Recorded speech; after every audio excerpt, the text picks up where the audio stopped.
half of it is merely a definitional bill. It's defining words like man, woman, girl, boy, mother, father. I've been saying it from the beginning, even using phrases like biological woman.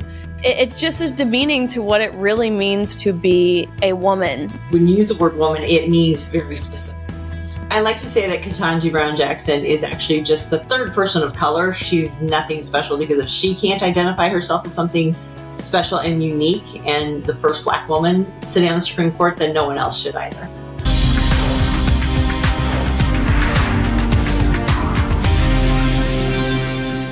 Hello, everybody. Welcome back to the Gains for Girls podcast. Very glad and grateful that you are here. You can check us out on youtube.com/OutKick. That's where you will find all things Gains for Girls. You can go back and watch previous episodes if you miss them. You can subscribe so you never miss an episode again. You can comment, you can like. That's where you can do it all. Again, is youtube.com/OutKick.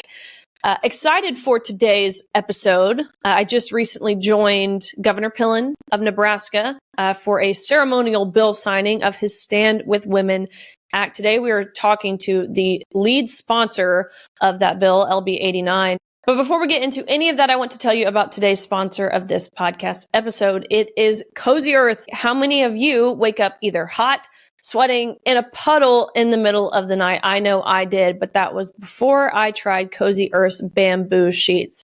And truthfully, I say this with 100% honesty. Remember, that's what my platform has been built on, is being truthful. They have been a total game changer for me and for my husband, for my parents too. They have a set of their sheets and they love them. They're made from viscose, from bamboo. So this means they are naturally temperature regulating. They wick away heat and moisture from your body. They keep you several degrees cooler when you are sleeping all night long. I sleep deeper. I sleep longer. I wake up feeling refreshed. You can check them out at CozyEarth.com. They have a 100-night trial. If you don't like them, I think they have a 10-year warranty as well. But trust me, you are going to love them. CozyEarth.com. Use my code GAINS, GAINES, for 40% off. You will love them. I promise you, you will, especially in these hot summer months. As I said, we are talking to the lead sponsor of LB 89, the Stand with Women Act. It was no easy feat getting this done in the state of Nebraska, which might come as a shock. Many of you, like I did, believed Nebraska to be a fairly red state. You wouldn't have to worry about things like this, which, to provide a little context to what this bill does, it literally just protects girls' sports. It keeps men and boys out of girls' and women's sports. Nebraska is now the 28th state to have done this. But again, you would kind of be surprised Nebraska hasn't already. Understand, they have a pretty rich history in civil rights, going all the way back to the Native Americans, to Indians. Governor Pillen actually told me this incredible story of Chief Standing Bear. It was a court setting. They were having some different legal proceedings. Basically, the government was trying to argue that Indians were not citizens and not entitled to sue in courts. But the judge, in a totally unregulated fashion, this was not standard, this was not approved by any means, he allowed Chief Standing Bear to deliver some remarks. Chief Standing Bear, again, it's the visual you're picturing in your head, the feather cap, wearing the Indian clothing. He stands up and he says, "The hand is not the color of yours, but if I prick it, the blood will flow, and I shall feel pain, just as you would. The blood is of the same color as yours. God made me, and I am a man. I never committed any crime. If I had, I would not stand here to make a defense. I would suffer the punishment and make no complaint." He goes on to say, "I am a man.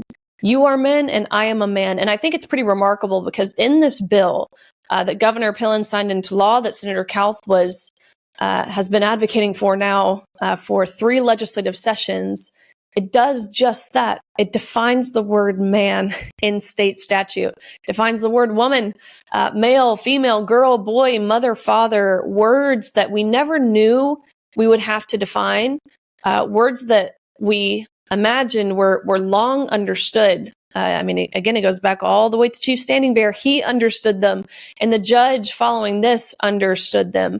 But unfortunately, we live in this time where things have become so conflated, so confused, meaning something other than they were truly intended to mean. But in the state of Nebraska, their state laws now know what a man is and what a woman is. We're talking to Senator Kauth today. Check out this episode here. Well, Senator Kauth, thank you so much for joining the Gains for Girls podcast. Just had an opportunity to spend some time with you a little earlier this past month. What you've been able to do, what you have been working on for several legislative sessions now is crucial, but it has halfway been done. We'll get to that. And just really grateful for you and grateful for you joining the show. The Stand With Women Act, LB 89, that's what just passed. Can you tell us a little bit about what this bill does?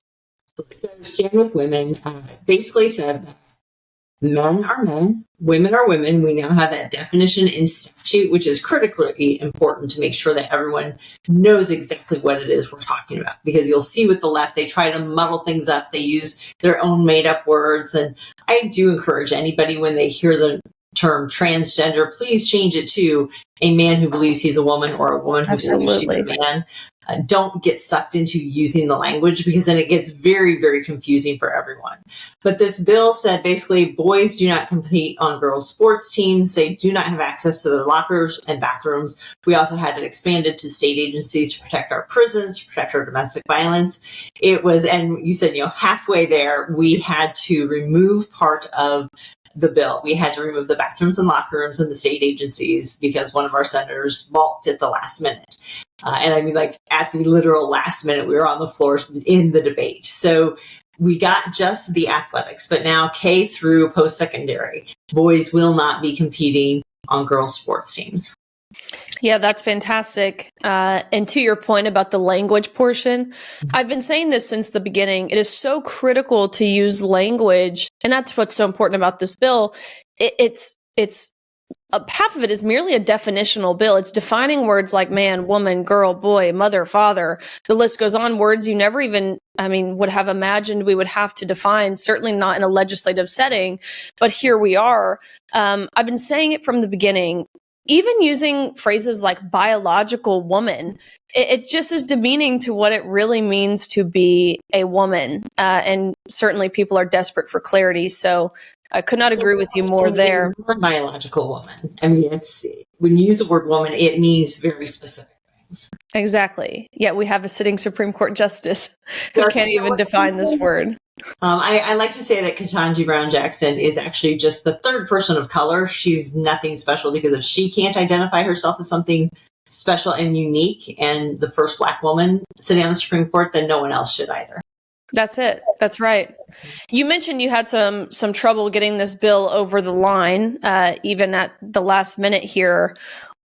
What kind of dynamic were you witnessing? And was this something that fell on party lines when it came down to it? So, yeah, very much party lines. This is my third year in the legislature. So year one, I introduced both a sports and spaces bill that only addressed K through 12. I thought, well, that's a reasonable step. We'll protect kids who cannot leave their schools. They don't have the choice of going to a different college. We'll protect them first. And I also introduced a bill called Let Them Grow, which said under the age of 19, you do not do surgeries on kids to change the appearance of their sex or put them on drugs. And so I was able to get that one passed. We tightened up the drugs and got surgeries banned.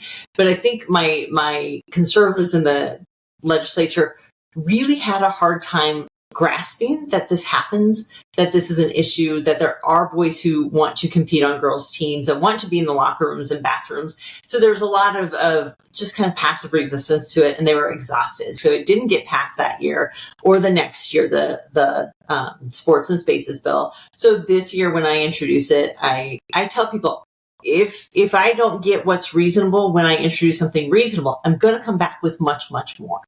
I think that they'll start to get the hang of it once I keep bringing things back and have expanded them. So this year it was all athletics and all state agencies, again, to make sure our prisons, our Department of Health and Human Services, were treating men as men and women as women, as well as all of our education.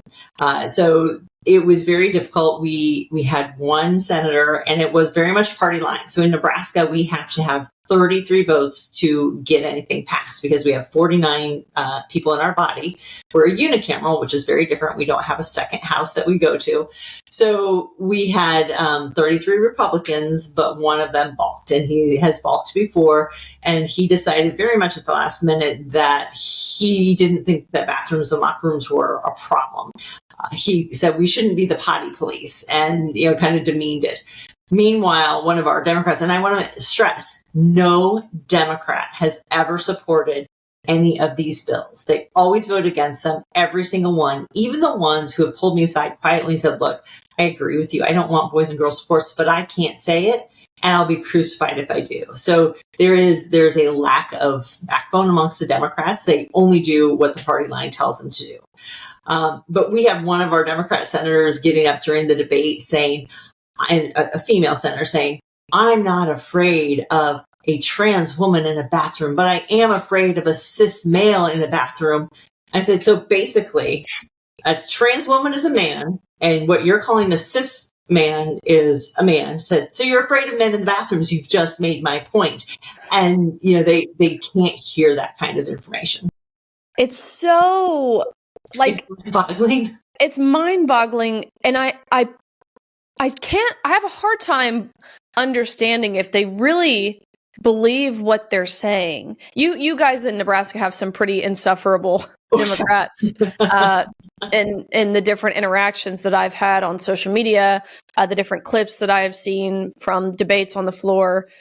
Definitely some pretty insufferable ones in your state. My mom is a therapist, and she lives in California now, so she will watch the legislature, and very frequently she will be texting me and saying, diagnosing people like this person has borderline personality disorder with narcissistic tendencies. I'm like, okay, Mom, you gotta walk away. It's okay. She's like psychoanalyzing. She is. She's like, they're crazy.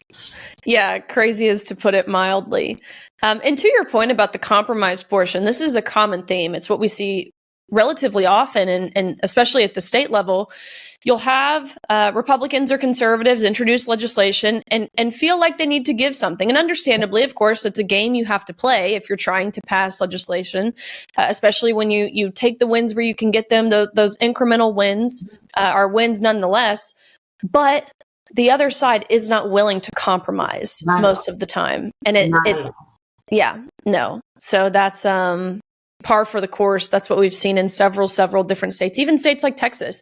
They originally passed their sports bill K through 12 and went back the next legislative session and ended up passing through college. So it's no easy feat to get all of the important things, the critical things in the original piece of legislation the first time. Easy feat. That's why it is important, actually, to start off really big. And I'm learning that as I go. Again, I thought, well, I'll be reasonable and do it step by step. Start off really big, understanding that it's going to be cut down and sometimes by your own side. Because again, a lot of people have a very hard time grasping this because it is so foreign to people who think common sense is just, boys going to boys' locker rooms, girls going to girls' locker rooms. So starting off really big means you have some flexibility. Like in the back of my head, I always know what are the things that I can live without in this bill. And, that's a game that we have to play. Yeah, absolutely. And one more thing, you mentioned how you have people on both sides of the aisle who said, look, this is a solution in search of a problem. It's not really happening here in the state of Nebraska. We only have 3 trans athletes in the entire state, which again, number one, it's incredibly underreported. That's not true. And number 2 is one girl not enough. Right. And you had a conservative, or at least a senator with an R by his name, who kind of balked here. But you have a constituent who has had a problem with this. And of course, I would not ask you to name her, but can you kind of describe the scenario that one of your constituents has been facing? I've actually had a lot of my constituents going door to door. People are saying, look, we hear this happening. I've had teachers say, yep, this is happening. We can't talk about it. And we're just hoping to pass this kid out to the next level. In the hearing, people came out of the woodwork saying, you wouldn't believe how many elementary and middle school kids there are who are trans. So you've just got to deal with it and be prepared for it, which to me, in the 0.03% of people are actually the actual definition of transgender. And so for that many people to have gender dysphoria means this is a social contagion and a serious, serious problem. The young woman who I get reached out to by people from districts all over the place. And the young woman whose parents reached out to me is from Lincoln Southeast. And that is, it's outside my district. It's in a different senator's district, but they have two boys who go into the locker rooms and watch the girls. And they say they're girls sometimes. And, you know, they kind of switch it up. Again, it's this whole fluidity thing that you can never pin down when somebody is or is not a male or female. So that gives a lot of flexibility to people to do whatever they want. And of course, we will see people with malintentions taking advantage of it. Absolutely.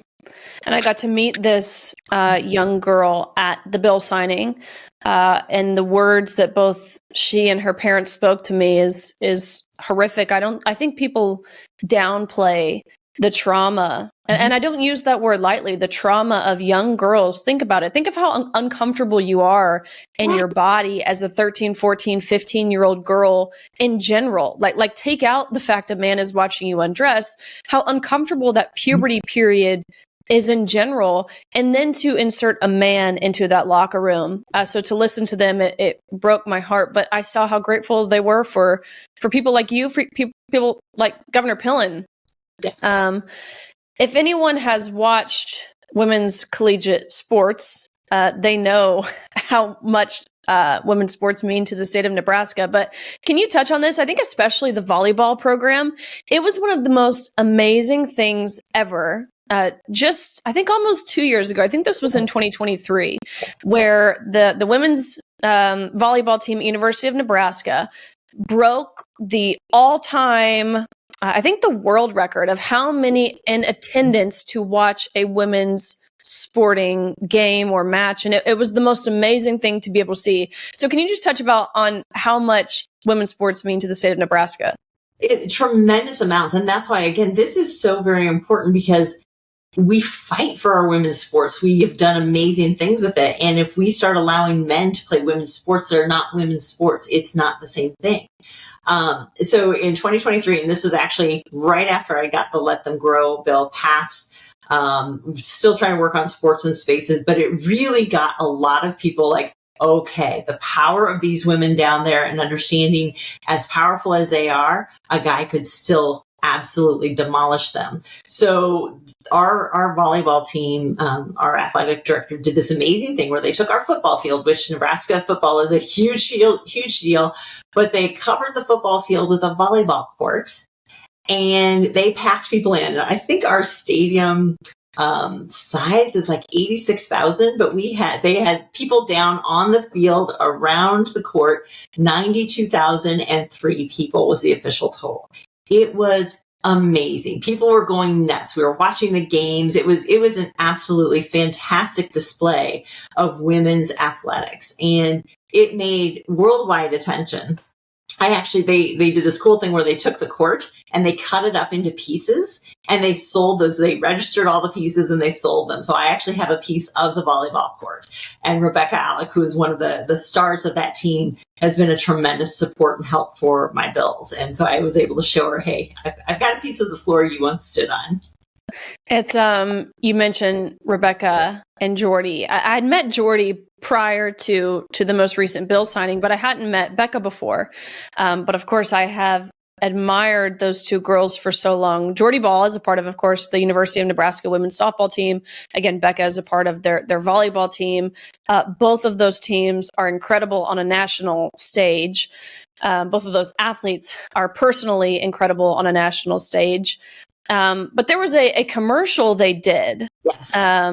I think it was maybe last year. And it was one of the most beautiful displays I had ever, and heroic and brave. It is so hard to put yourself out there, especially on an issue that is deemed controversial. The issue of being pro-life, it's deemed controversial. It is the most critical issues of all, in my opinion, because that is the most vulnerable that we are talking about. But they so bravely and so publicly put their name to it. I mean, how cool was it for them to be a part of that from your perspective as a senator? Absolutely amazing. First of all, it came together very seamlessly. I mean, it was very much a God thing. Somebody had an idea, Nebraska Family Alliance, somebody had a contact and they called, and these amazing young women said yes. And they did get hit hard. I mean, really, really hard. I know Jordy and Rebecca were like, no big deal. It really impacted some of the other girls very, very seriously because the things that were being said to them and about them, and for them, it was just, this is what I believe, and I'm willing to stand up and talk about it, and to not have that same respect as far as what people were saying to them was really shocking to them. And it's disappointing that people would attack young women for stating their beliefs.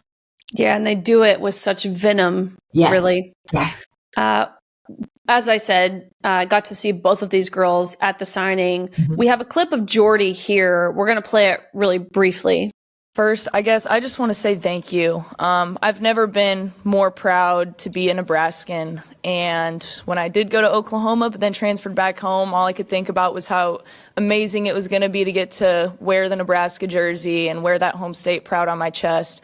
But I never could have imagined how much more pride I would feel in getting to be a part of what ultimately is so much more important than playing softball. And I just want to also say that in standing up for this, like, it was never out of my own personal interest. I have 1 year left of playing. I was always thinking about the younger athletes, the athletes who haven't even started their careers yet. And it's not political, it's right and wrong. It's so powerful to hear her say those things. Again, she's someone I've admired far before I ever knew her politics. I ever knew where she stood on issues like this. Just for her athleticism, her success on the field. I watched her at Oklahoma. I've watched her at Nebraska. I've watched how she leads with Christ first. I mean, what did it mean to have her at this signing and all of her support for you that she's shown? It's fantastic. First of all, both she and Rebecca have huge platforms. And like you, when you have a platform like that, there is a certain weight of responsibility where the words that you say, and I think Simone Biles is probably finding this out, have an impact that goes far beyond what that momentary thought you're having is. So for them to think very clearly and deeply about what they're choosing to support, it means the world to me, because that helped a lot to get this done. Yeah, absolutely. So bathrooms, prisons, the certain pieces that got pushed out this time, is that something that's a priority for you next session? Of course. And I keep telling people, again, we could have been done, but now we're not. So I will be bringing the bathrooms and locker rooms back. I'm also looking at a detransitioner Bill of Rights. I'm asking our Department of Health and Human Services to reevaluate the rules and regulations that we put on the puberty blockers and the cross-sex hormones based on the Federal Health and Human Services report that came out that mirrors the Kauth report about how very damaging these are. And I want to tighten those up.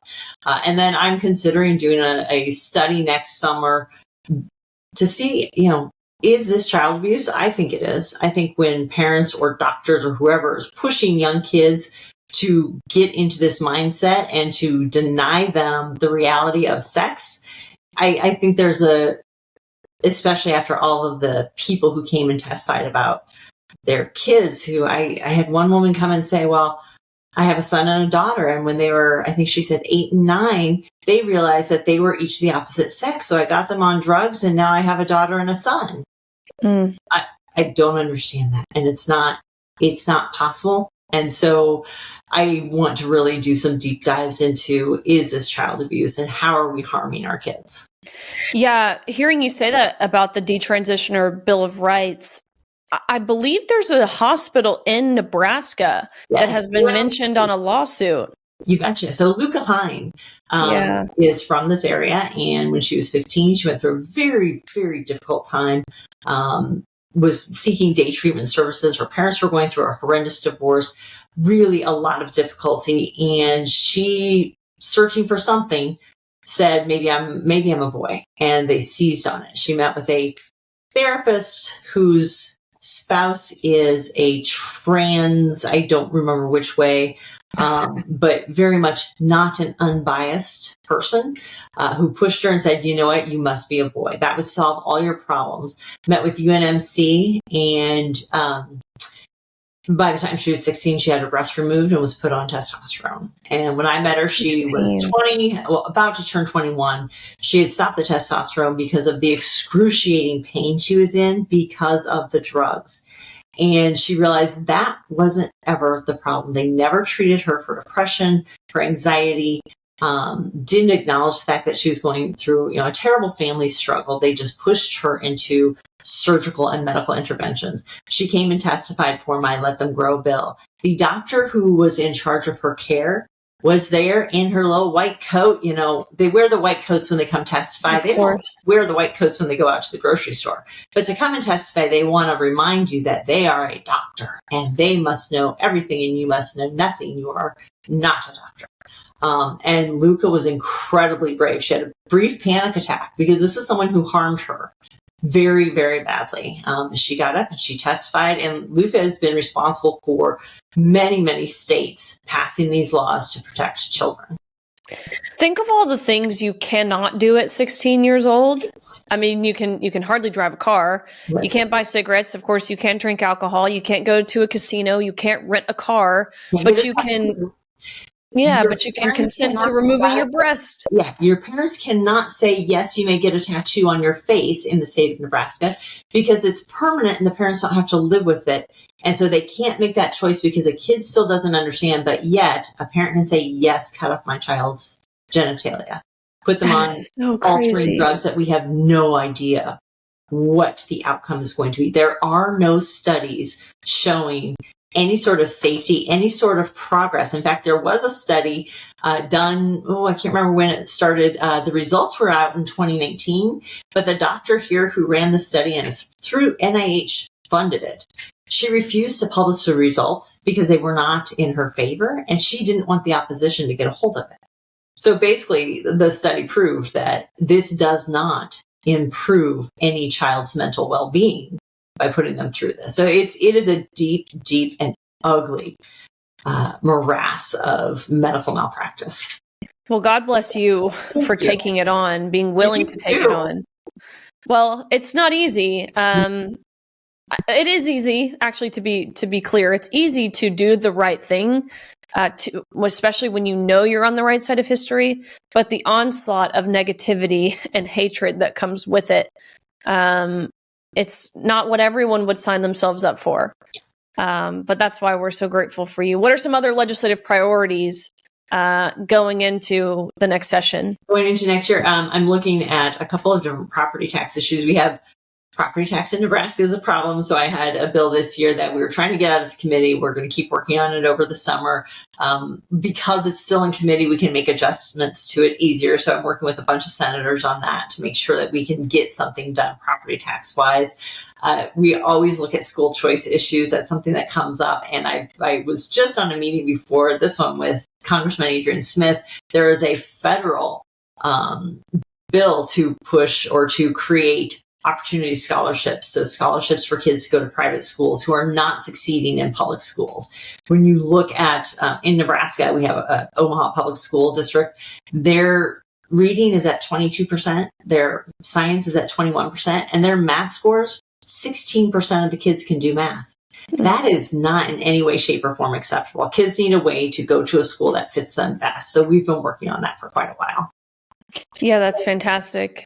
We've seen the benefits of school choice in Tennessee. So my home state. And no public school has gone bankrupt. They're all still fine. They're the paranoia and the screeching from the teachers' unions. This is going to destroy public education. If public education is that frail, then perhaps it needs to be. And ours here is very, very strong, but we need kids to have a way to go somewhere that fits them best. Absolutely. Well, Senator Kauth, thank you so much. We look forward to following along what is to come next. We will certainly be amplifying and cheering you on every step of the way. So thank you for being a warrior, defending the right of parents, defending the right of women and defending the safeguarding, maintaining the innocence of children. Thank you so much, Riley. Thank you guys for tuning in to the Gains for Girls podcast. I hope you enjoyed this episode. Senator Kauth, as you can tell, she's fiery. She is fierce. She is one of the good ones. So we will continue to watch what she is doing in the state of Nebraska and how that translates to the rest of the nation. And I just wanted to, again, personally mention and give a shout out to those two athletes, Jordy Ball and Rebecca Alec, part of the University of Nebraska women's softball team, and Becca being part of the University of Nebraska women's volleyball team. These girls still have, another year of playing time. They're not done. They haven't graduated. They have a lot to lose, yet they're still willing to do the right thing. And being able to talk with those girls in person, hearing them just declare why this matters so much to them, how they know they're on the right side of history, is really, really special, really, really powerful. So if you're watching this and you've got young daughters or young sons for that matter, and they need some role models, I would look no further than Jordy Ball and Becca Alec. Appreciate you guys. Again, cozyearth.com. You can use my code GAINS for 40% off. 40% off is it's a big chunk right there. Loungewear, pajamas, sleepwear, of course, the best sheets you could possibly imagine. Cozy Earth's bamboo sheets made from viscose from bamboo. Go check them out at cozyearth.com and follow us on youtube.com/OutKick. That's where you will find all things Gains for Girls. And we will see you guys again next week.